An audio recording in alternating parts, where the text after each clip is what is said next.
I'm Elle, and I'm here in South Dakota above the Black Hills.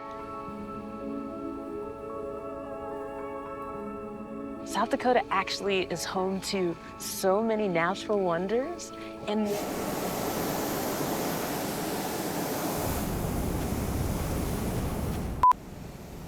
millions of people visit every year. And so, it's time for another episode of Us Outside. It's your girl, Elle. I'm a professional explorer and creative. My passion is getting outside and trying new things. I love wild experiences and meeting the raddest of people along the way. I'm traveling all over the country to take in all the beauty, the culture, and fun that America has to offer. This is Us Outside.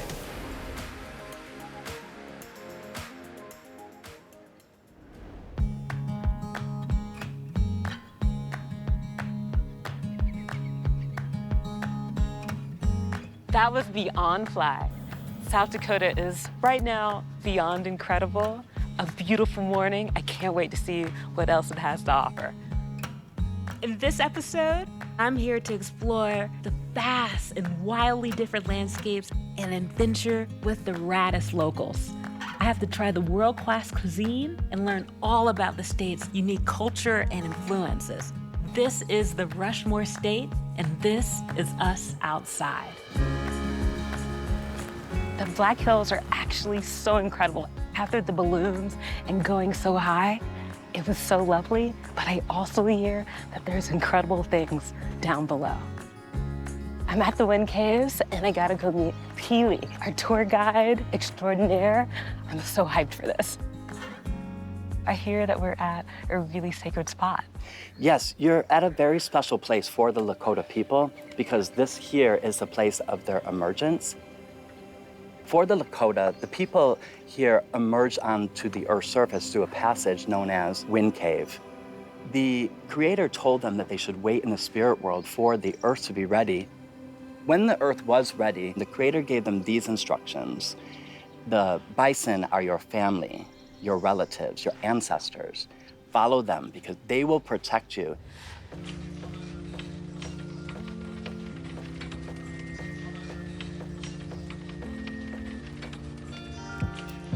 What you're looking at above your head is a rock formation that is called boxwork, and that's what people really come to this cave to see.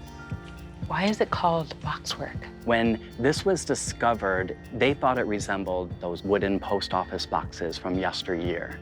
And so they named the room where they found this the post office, and then just shortened the name for the rock formation to boxwork. Who were the earlier explorers in the cave? The first park ranger would have been Alvin McDonald. He started giving tours in the 1890s by candlelight. When the candles were out, sometimes they would be left in the dark, and he would end up just selling them new candles. He had a hustle. Yeah. A wind cave hustle. And did Indigenous people also do a lot of exploring within here? So no, but in today's time period, we have Native Americans coming here and having ceremonies in the cave and celebrations, yeah. I'm just really elated and honored and humbled to be here and kind of learn more about Indigenous history. Thank you so much. I think I have a little more of South Dakota to see, but this was so good. And hope to see you again some other time. I hear that there's an unexpected gem of a restaurant in Custer that I have to try.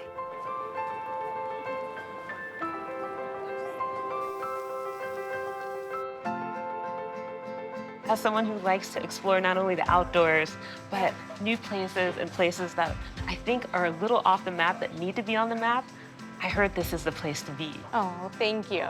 My husband and I love our little restaurant, and we've just celebrated our 6th-year anniversary here. We just have kind of fully embraced opening up a kind of a fine dining restaurant in Custer, South Dakota. What makes Skogan special? You know, I think layers of flavors, and we use as local as we possibly can. So do you get a lot of say with the menu or how things are gonna come out? I'm the guinea pig. He creates it, and then we taste it together, and I give him my feedback. I'm assuming you've had to tell him no a couple times. I've had to just say, babe, we need to add something. The lobster steam buns is like a twist on lobster rolls, and they can be a little bit messy, so don't be shy. Cheers. Cheers. Oh, see, I told you they're a little messy. That was some buttery, salty goodness. I know. Oh, 1000%. I'm not gonna lie, this is one of the best meals I've ever had. I'm so glad to know that it's here and to know that there's so much care and tenderness and flavors that just really, really pop. The love really shows. Well, thank you, yeah. We really love it here, and we love what we do.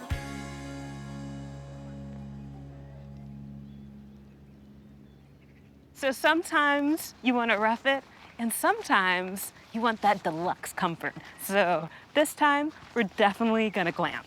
I'm staying at Black Hills Glamping with all the comforts of home, especially after a day like today. I'm here to have a good time.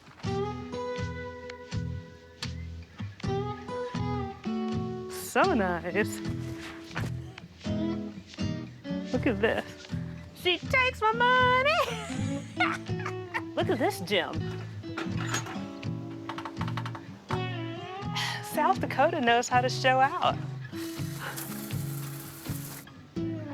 Oh! You know, I gotta make myself feel at home.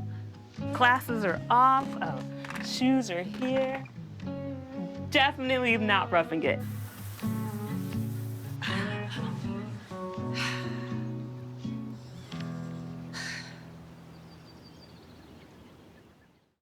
Town of Custer is actually the oldest town in the Black Hills, founded in 1874 after a gold rush. With so many rocks and gems, there's still so many to be discovered and many I have to climb. I'm here to meet Brandon here at Custer State Park to climb Sandberg Peak. Oh, I'm ready. Brandon, how's it going? Good, how are you? Nice Good. to meet you. I'm hyped to be here. Awesome, excited to have you here. How was the drive up? It was spicy, I'm not gonna lie. Going through that really tight tunnel, needles? Yep, Needles Eye Tunnel, yeah. Yeah, that one, it's pretty tight.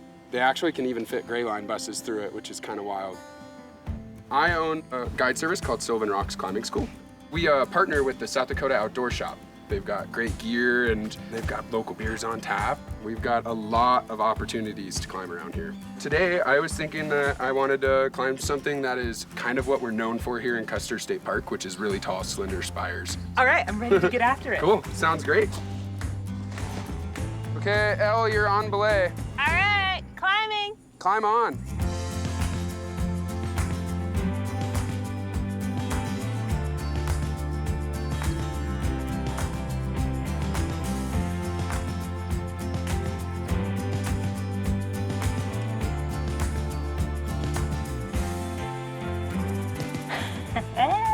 This might be one of the shorter approaches I've ever done, but look at it.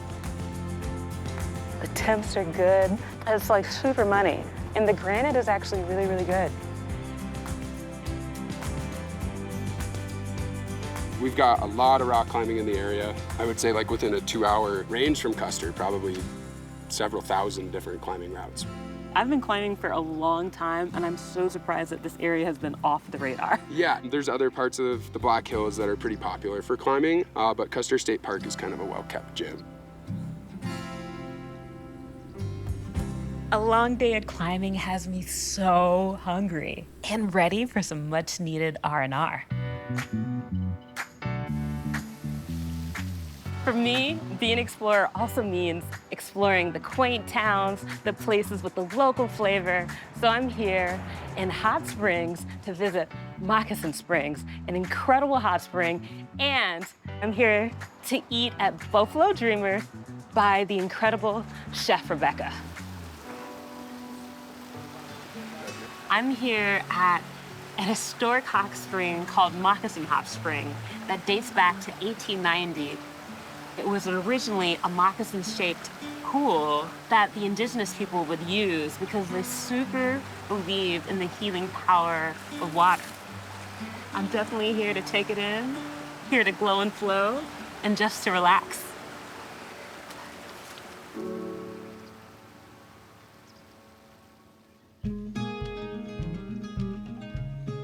I've heard so many wonderful things. I'm just curious, how long has Buffalo Dreamer been around? Well, we've been here for 4 years. We have kind of a blend of what I would call eclectic American cuisine. Do you have a favorite or something that I should try first? Maybe a burger. Okay, I'm down or to try. tacos. I can't decide. Ooh. All right, cheers.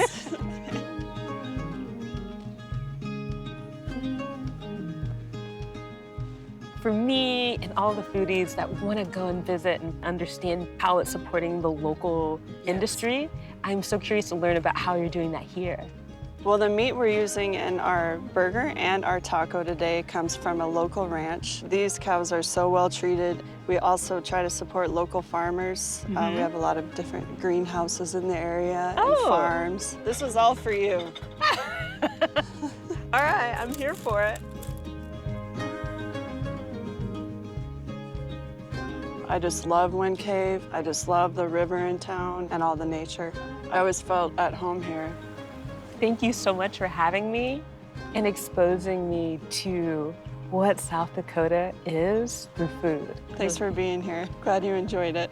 Super enjoyed it.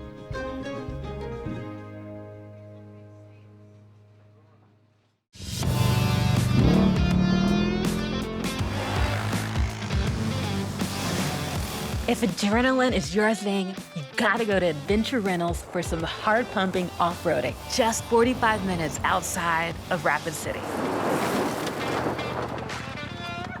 Woo! South Dakota's not all monuments and motorcycles. I think it's time for me to get the keys.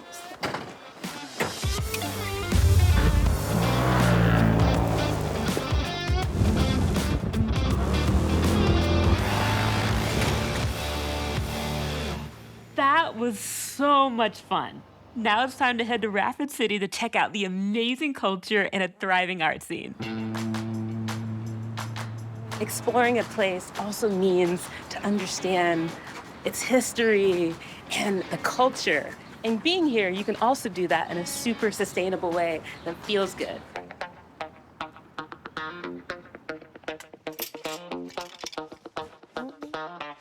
Hey, how are you? How's it going? Good, I'm Caitlin. I'm Elle. Let me put this back right quick. I'm so hyped to be here as someone that wants to support tourism and do it in a sustainable way, and not buy souvenirs that are new, but really buy something that has a history and a story. Yeah, and that's exactly what we take pride here at Garbage Till Vintage. We want to keep these used clothes going, and everything has so much more character. There's so much stuff here already. Why keep buying new? We source a lot of our stuff here locally, so we keep our money local, and we're just all about supporting other people, local businesses. I'm the first person in my family to start a business, and I take a lot of pride in being a Lakota woman-owned business here in Rapid City. That makes me feel really good as someone that wants to come back and shop and feel like knowing that everyone here feels included. It's so special to see how many Lakota-owned businesses there are, and that's a focal point of Rapid City's culture and future. How are you doing? I'm well, I'm Elle. Nice to meet you, Al. My name is Joe Pulliam. Wow. Welcome to Tuswecha Gallery.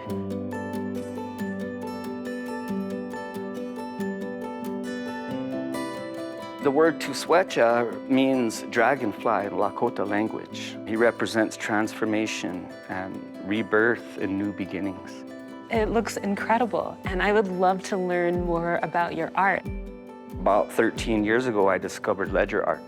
There were a lot of accounting ledger books on the reservations, and so these artists would, depict early tribal life and record them on these ledgers.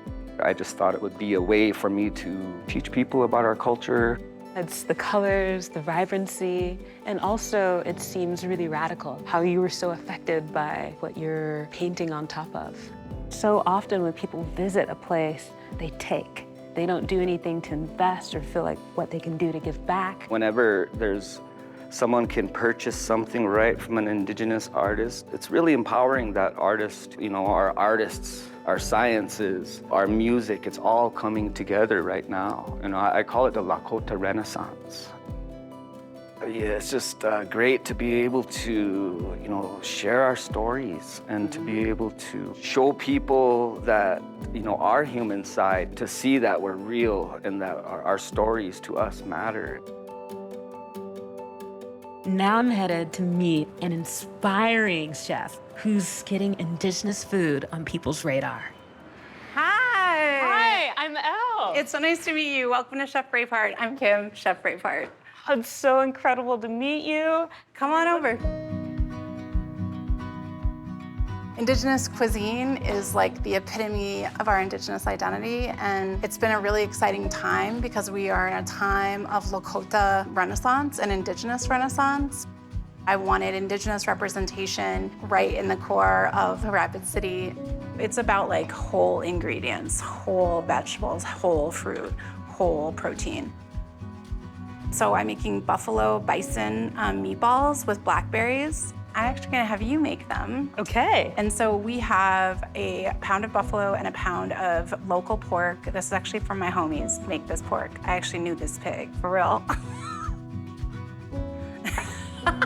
We use this word called, it's Madaki Ayase, which is that we are all related. We are related to the earth, to the rocks, to our sacred foods. You see this?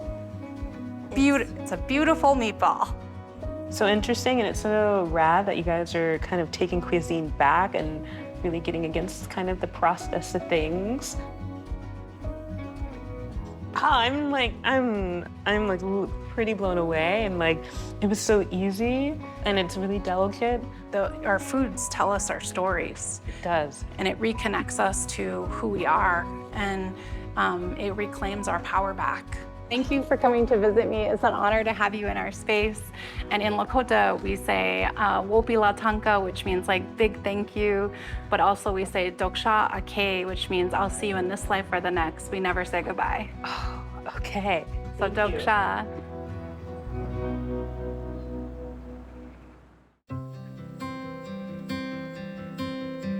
I could not leave South Dakota without getting on some trails. So I'm here with Carrie Gerlach of the Black Hills Adventure Tours to ride one of the best tours in South Dakota, 109 miles, an old rail line at the train depot.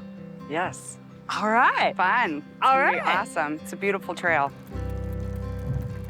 Well, it's on an old railroad bed, and so it's nice because it's no more than a 4% grade anywhere on the trail. It's really manageable if you have family.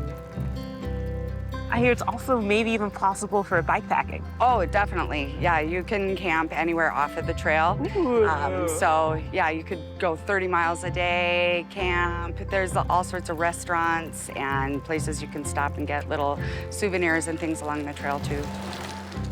I got more South Dakota to see. Where do you think I should go next? I think you should go with the Badlands. I think I'm so ready. That's been on the bucket list.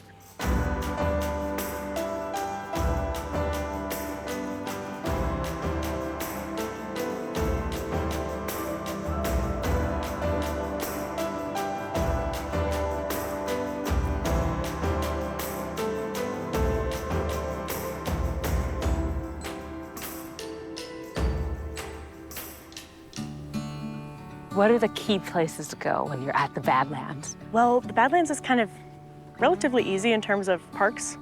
We have one main scenic route that goes through the park. It's paved the whole way. It connects from one exit on Interstate 90 to another exit on Interstate 90. So you can drive that whole thing. You get to go by the visitor center. You stop at all these amazing overlooks, and you get to see all sorts of cool wildlife and rock formations along the way. You can always discover something new out here. Like even if you manage to somehow hike this entire place, it's always changing. The rock is really easily erodible. We're eroding at about 1 inch per year. So it's always changing and shifting, and it's always exposing more fossils. Oh, man. Wow, and you can camp here? Yeah, so we have 2 designated campgrounds in the park. One is a dispersed camping, first come, first served. The other one's a campground that requires reservations. But there's a cool secret third option, which is that you can backcountry camp. You can hike anywhere you like in Badlands. We're one of just a few open hike parks. I guess it's really a place you have to also be at night. Oh yeah, big time. This place has amazing stargazing and night skies. I mean, we're kind of becoming known for it. It's awesome. I knew this place would be incredible, but it's really, really hard to put words to it. Yeah, it never gets old.